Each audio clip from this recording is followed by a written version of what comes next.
Namo Guru Dkinis. Here I'm going to give a short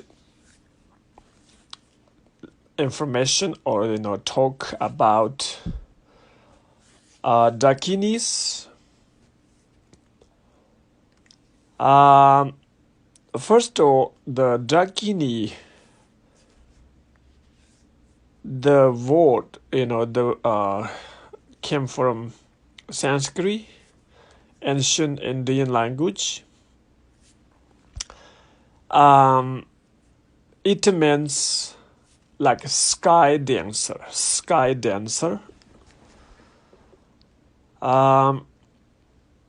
So when Tibetan translators, like during 8th century, 9th, 10th century, when they translate this Dakini into Tibetan language, Kando, they translate it as Kando, like Kha-D-R-O, Ka means sky, space. Do means going,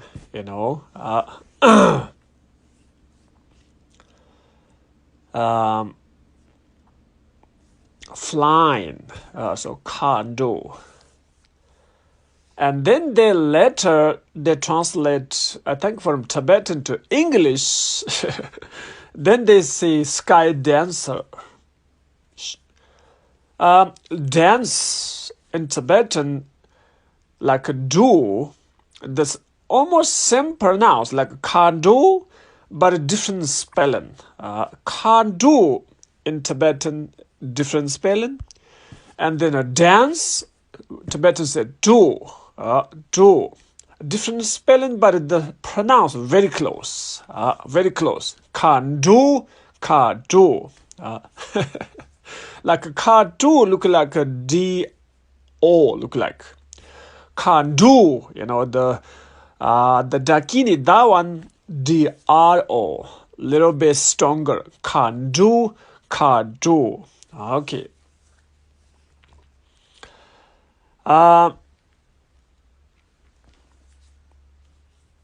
Maybe the word Kando or the Dakini, maybe before the Buddha, Buddha gave like tantric teachings. Maybe it's before from the Buddha, like ancient Indian, like Hindu, many like religious. Maybe they already had the name Dakini, maybe, but I haven't researched yet.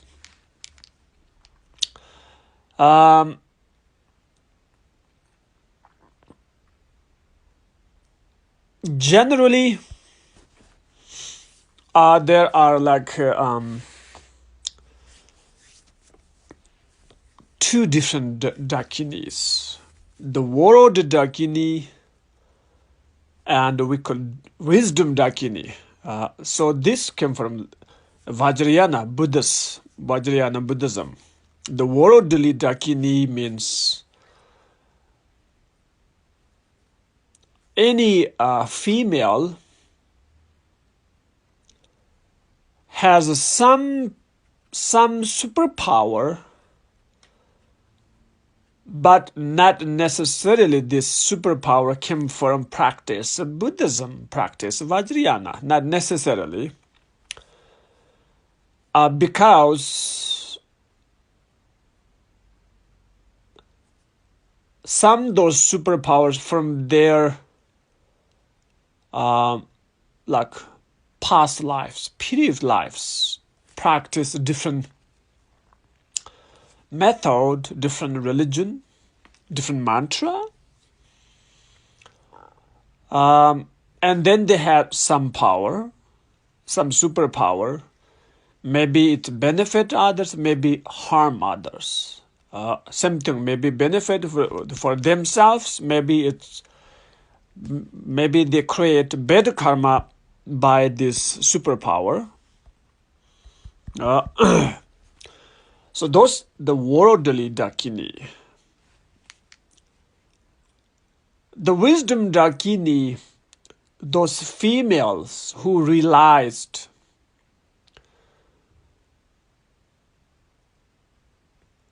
the great wisdom of understanding the emptiness, and who engaged great compassion, bodhicitta, those we call wisdom Dakini. So from their activities, their movement, 100% benefit others and themselves. Yep, that's what we call wisdom Dakini. And then the other hand,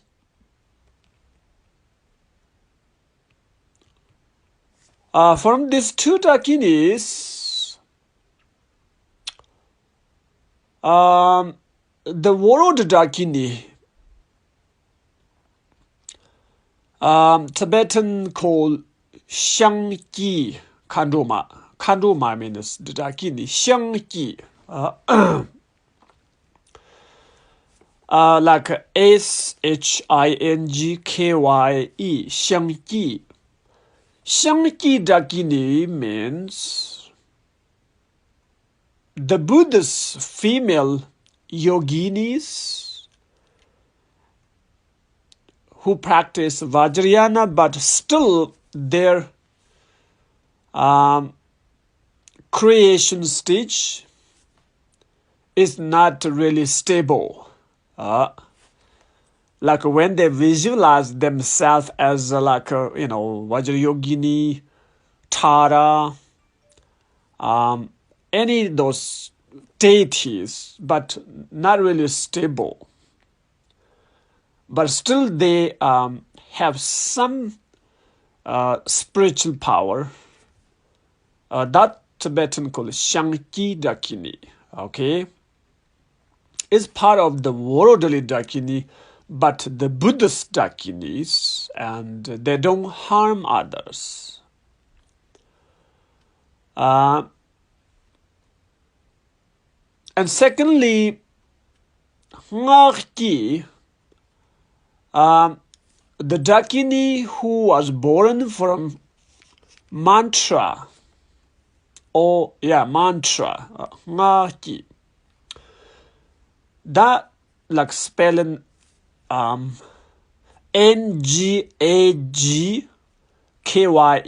Ngakji Dakini.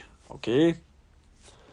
Those Dakinis also came from the Vajrayana Buddhism, and their creation stage is totally stable.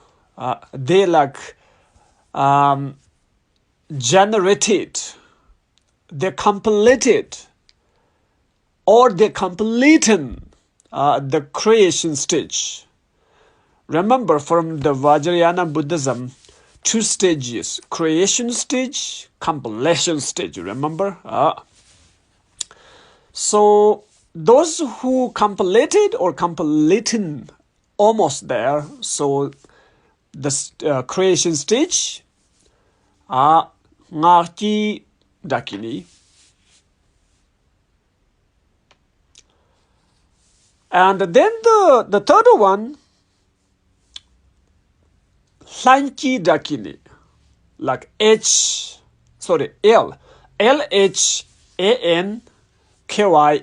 Hlanji Dakini.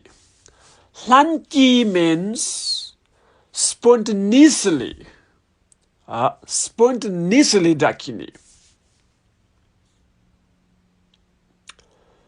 Those Dakinis totally become Buddha and Bodhisattvas, like Vajrayogini, Vajravarahi, Grintara, Vaitara, Kurukule, Ushinishi Vijaya, Sita Tavata, Lion Face Dakini. So those Dkinis, spontaneous Dakini, okay, because they completed 2 stages. Remember, creation stage and compilation stage. Look, okay. So in Tibetan creation stage we call Kyeram, Kyedrim.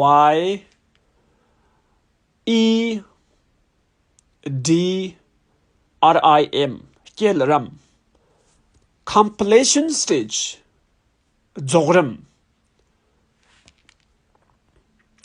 Dzogrim, yeah, Dzogrim. So look, from Tibetan, from Vajrayana Buddhism, we have Shanki Dakini, Ngarki Dakini, Lanki Dakini, okay?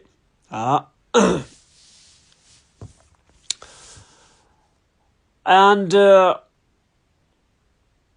that's from the general, the tantric world, tantric universe. And then, the tantric Buddhism has like 4 levels. Action Tantra, Deeds Tantra, Yoga Tantra, and High Yoga Tantra.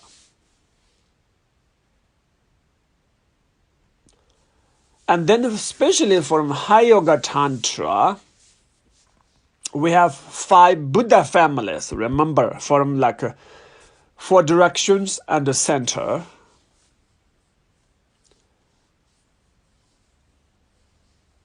Like from east, Vajra Dakini, from south, Rana Dakini, from west, Pema Dakini, from north, Karma Dakini, and from center, Buddha Dakini. Okay, so 5 Buddha families, 5, Dakini families.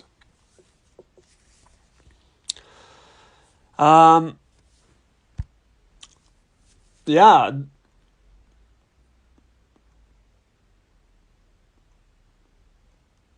Sometimes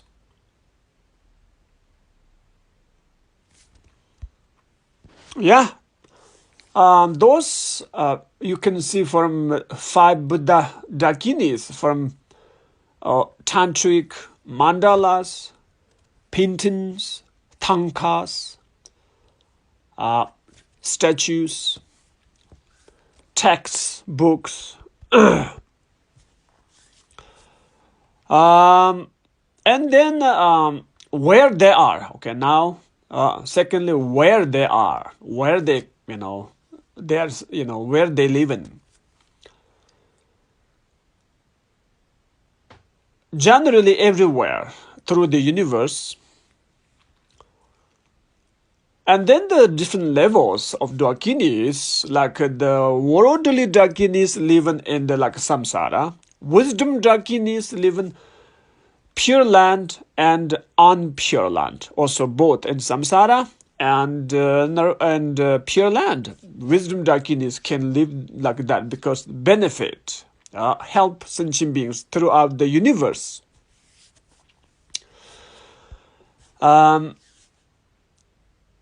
Same thing from those 3 Dakini. Remember, Shanki Dakini, Ngarki Dakini, Lanki Dakini. So Shanki Dakini and the samsara, they live in the samsara.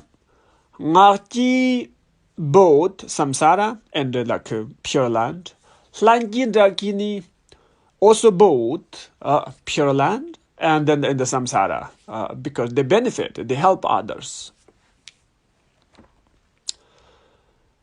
Also, like from the Vajrayana Buddhism, especially from the Chakra Sambhara texts, like specific places Yil Nyushitsabsh, that means it's like 22 regions,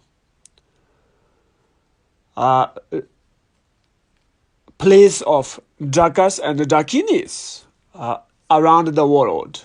Most of them in India, Nepal, some in Tibet, some in like Western India, like Pakistan, Afghanistan. Because before 12th century, those countries, were tantric countries, tantric Buddhist countries. That's why when they count those 24 regions and 32 places of tantric Dkas Dkinis.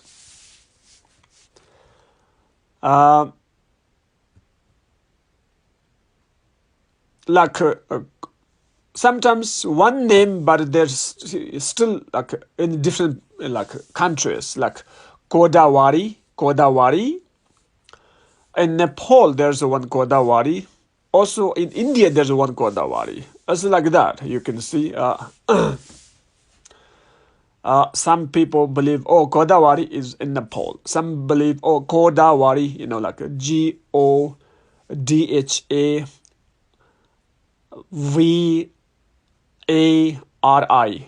Godhavari. Kodawari. So it's like that. Sometimes people say, okay, Kodawari in Nepal. Some say, in India.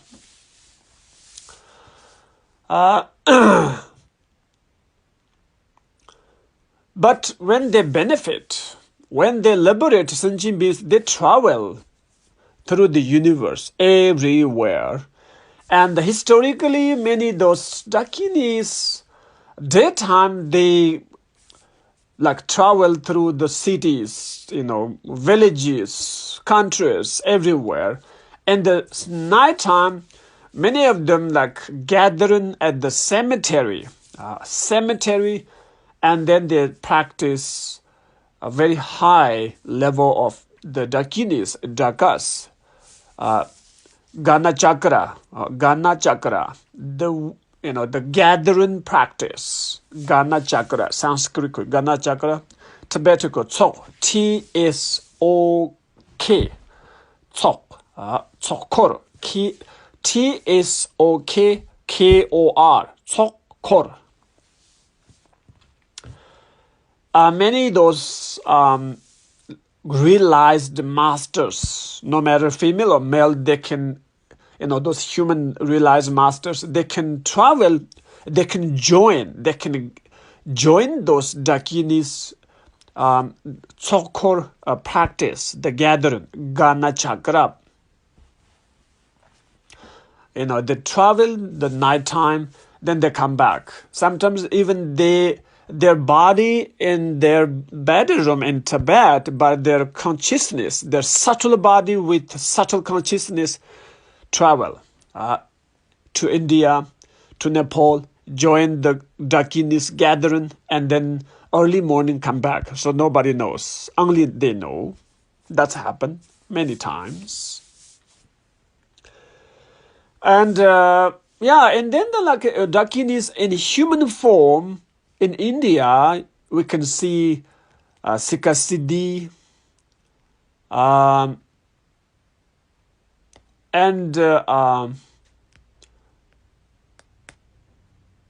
Niguma,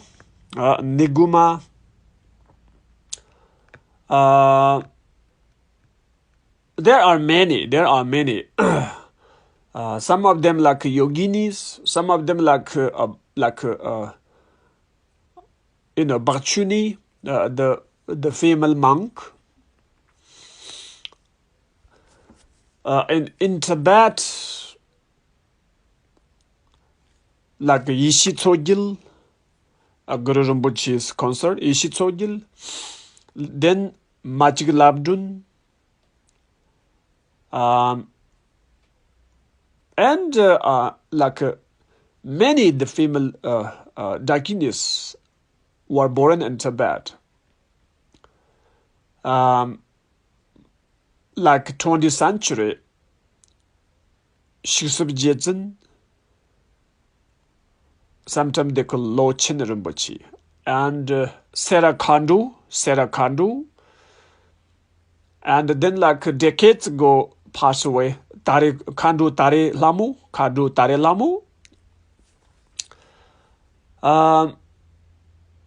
There are like thousands, the female Dkinis who were born in Tibet, and they had practice amazingly, and then they like become great masters, give teachings, built monasteries, temples. Even they, found their own school, like Majgi Labdun. She found her own, the school, Chul, C-H-O-D, Chul school, Chul lineage, Chul sect. And many of those Dkinis just showing the very, very poor human form, and then they benefit sentient beings through secret way. So nobody recognize them as a Dakini or some special being. Look like a beggar, looks like a businesswoman, sometimes even like a hunter woman, sometimes look like a fisher woman, but hidely, secretly they liberate sentient beings. That's happened. Also, many of them come through like animal body, look like a female dog, look like, female pig, look like female bird, but they benefit sentient beings. That's happened many times. Many times it's happened. And then many those female human Dakinis, they become like a consort, the wife of the great male masters, and they help each others open the channels, the purify the energies, realize different stages. That's why they become a husband, wife, like a boyfriend, girlfriend. It's very common in ancient India, Nepal, and Tibet, where's the Vajrayana Buddhism. It's very common.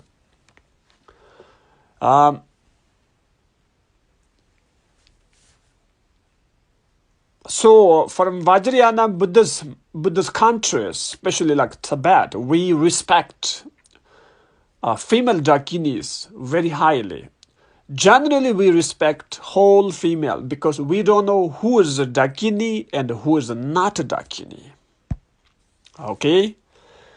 And then even from Tibetan calendar, lunar calendar, 25th, like today, is a Dakinis day. We practice different texts of the Dakini, maybe Vajrayogini, maybe Yeshi maybe Grintara, Siddharthavati, Ishinishi Vijaya, Line Face Dakini, Vajravarahi, Yeshi Machig Labdun. There's so many different Dakinis texts, Dakinis meditation, Dakinis mantra, Dakinis mandala. So today, around the world, where the Tibetan Buddhist practitioners, they're busy today. Like in Tibet yesterday, in West today, those Vajrayana practitioners busy for practice the Dakinis.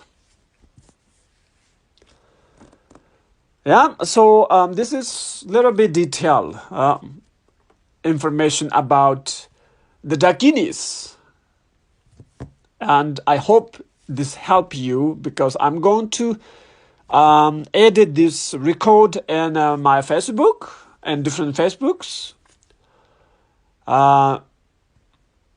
and different like WeChat groups Okay, thank you. Om Vajra Sato Samaya Manapala Vajra Sato Tenopatita Dodome Bao, Sato Koyome Bao, Sapakoyome Bao, Anarado Meba, Sarasado Mebra, the Sarago Masamitum Seriankaro, ha ha ha ha, Bagon, Saratanga, Vajra Mamimaja Vajra Bawama, Samaya Sato A.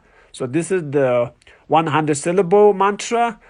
Because I have to confess if there's some mistakes, if there, something unclear, if I forget something, I should confess, friend of millions of Dkinis. Thank you.